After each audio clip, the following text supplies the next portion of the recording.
we're going to put 2 gallons in this pot. Or you know what? We're going to use 1 3/4 gallons. And we're going to keep 3/4 of a gallon.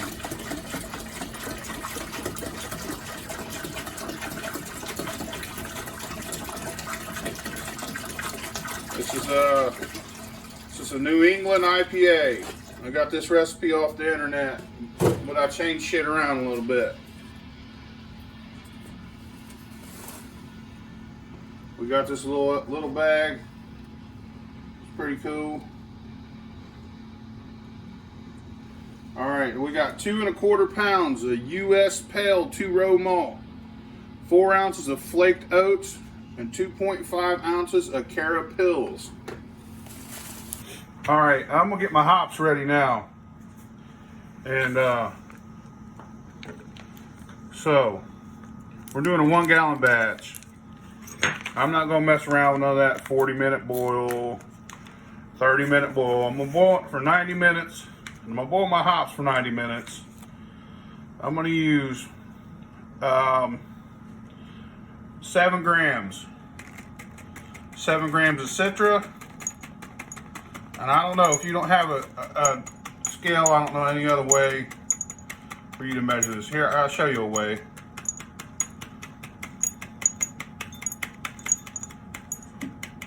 Weighing up that green. I'd say it's 25 hop pellets. That's what 7 grams is. If you don't have a scale, 25 pellets.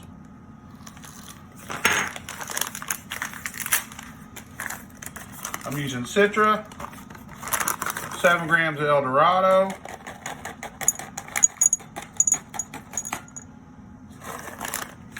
7 grams of Mosaic.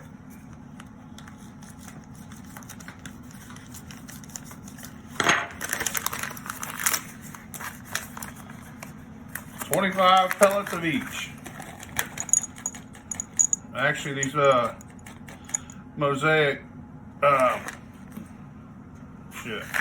these Mosaic hops are a lot bigger.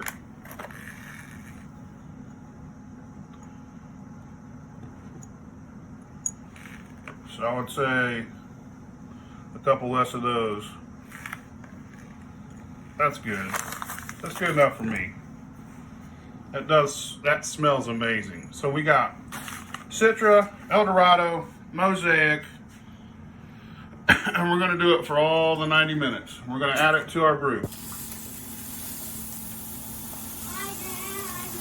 What's up, bud?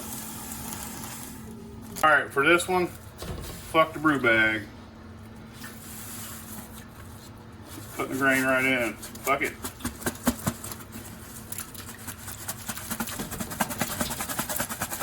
Just gonna stir it. Make sure you watch it. You don't want this shit to get on bottom and burn. Fuck, man. Little dumbass bag.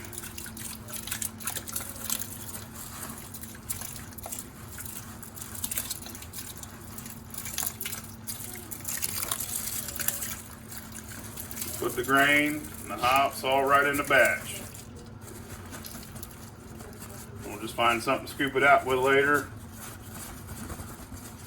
It's good.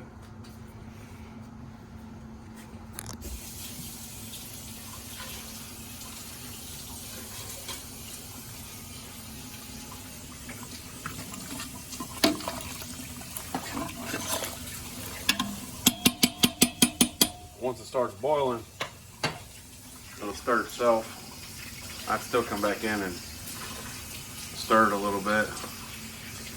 All right, so I cooked this. I didn't cook it for 90 minutes. I cooked it for about 45 minutes, and it started running low on water, and it started to get all sticky, and I didn't want it to stick to the bottom.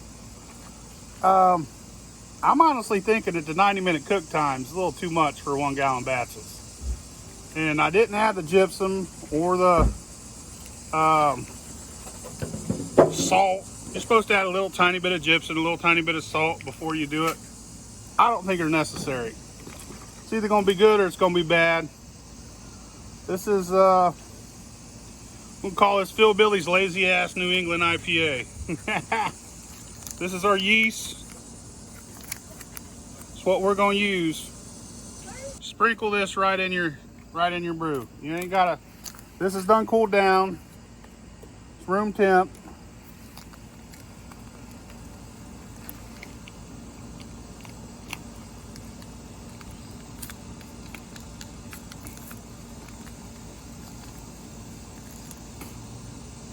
This is some ale yeast.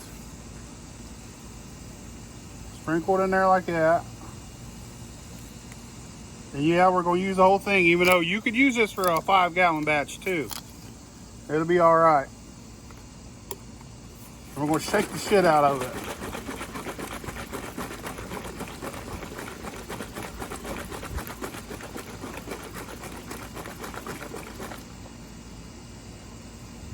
And we're gonna add our airlock.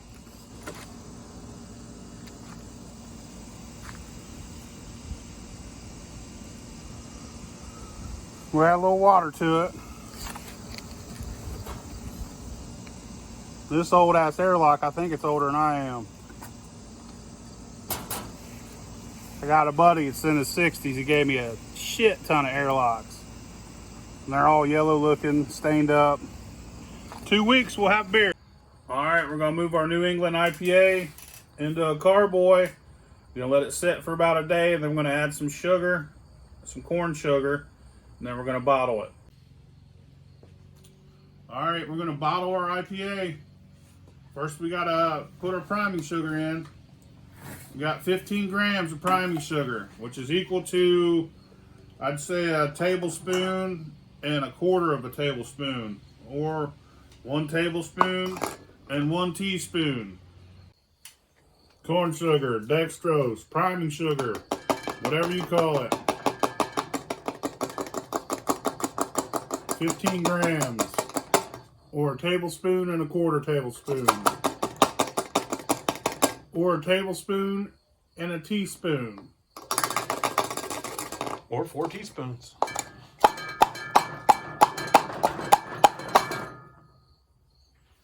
There she blows. And you want to shake her up really well.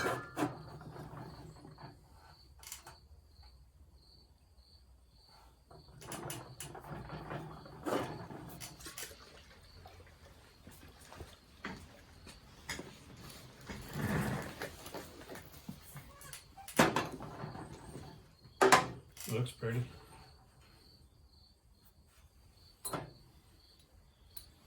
Now you want to bottle it.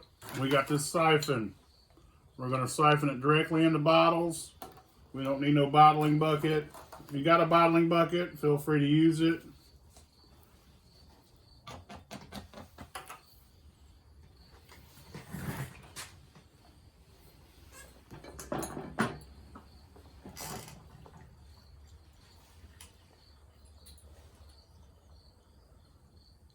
And this is called bottle fermenting. So we're going to get our gas created in our bottle. It's going to ferment and create carbon dioxide, and then that's what gives you bubbles and fizz. By doing this, you're going to have a little bit of yeast on the bottom of your bottles. That's why you want to keep them upright and pour it into a glass. Or don't drink the very last little bit of shit in the bottom of the bottle.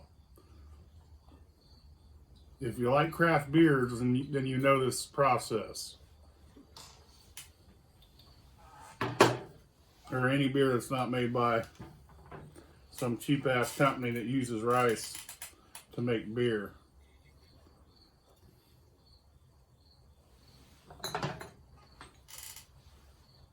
It smells so good that you sanitize your bottles really good.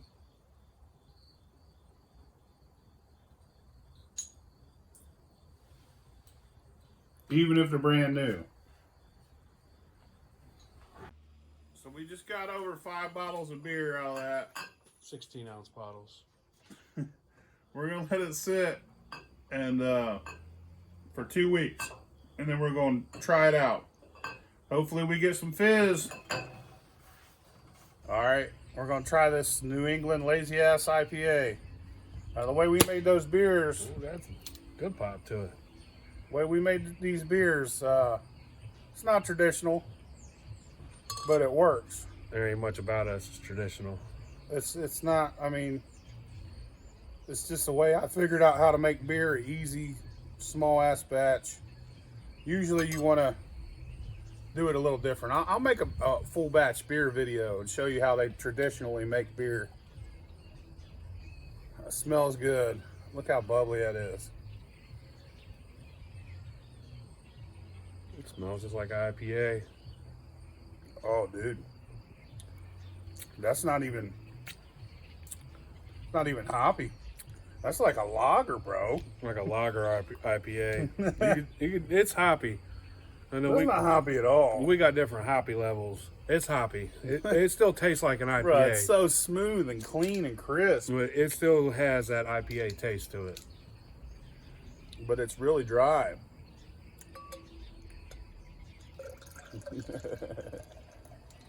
I personally do not like IPAs.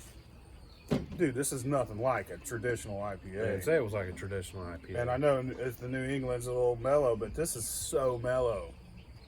This is crazy. This is like, it's almost like a fucking Budweiser. It turned out pretty good. But better tasted, not as that ricey yuck. But as clean and crisp as like a light beer. I was wondering how it was going to turn out because we It's left really a couple light. things out. It ain't light and clean. Yeah. It's not like Super drinking fizzy. a fucking whatever. It's good shit, and it's good and fizzy. I like it like that. I'll have to make more of that for you. It's good shit. Put your mama, bitch.